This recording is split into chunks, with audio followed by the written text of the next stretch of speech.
पर्व और त्योहारों के दौरान आपने देखा होगा, ये जब भी पर्व और त्योहार आते थे उत्पात शुरू हो जाती थी। अब उत्पातियों और उपद्रवियों को पता लगेगा कि 7 पीढ़ियां याद आएंगी उनको,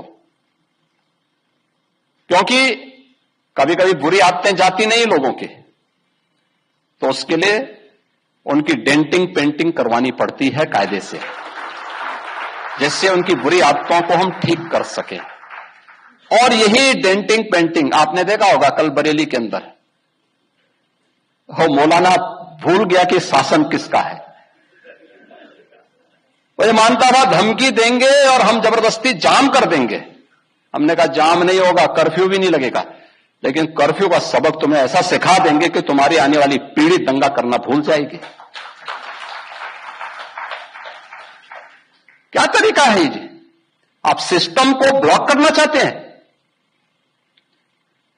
और यह प्रवृत्ति थी यूपी के अंदर, 17 के पहले यही होता था।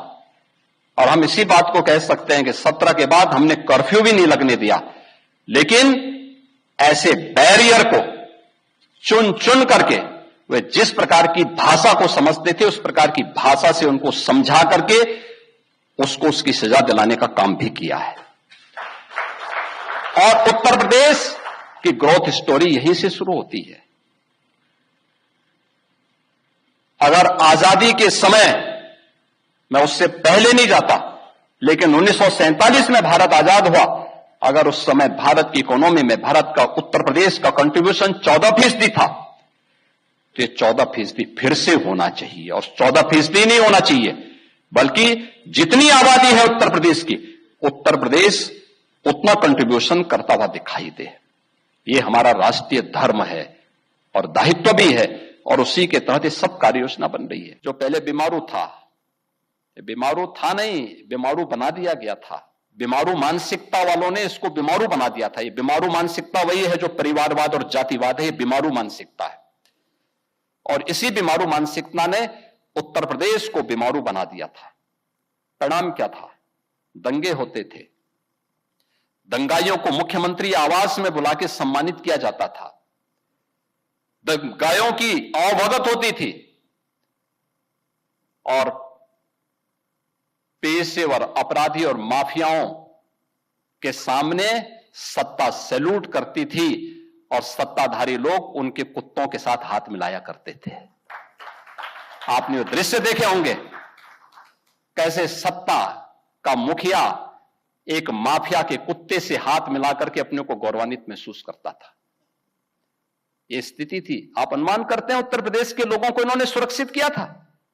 ये सुरक्षित करते? हर जिले के अंदर एक माफिया दे दिया था,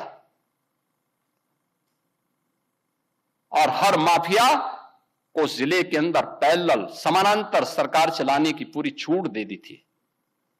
आज परिणाम क्या था?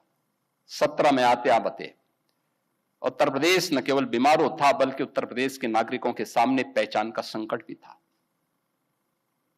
हर व्यक्ति अपनी पहचान के लिए मोहताज था।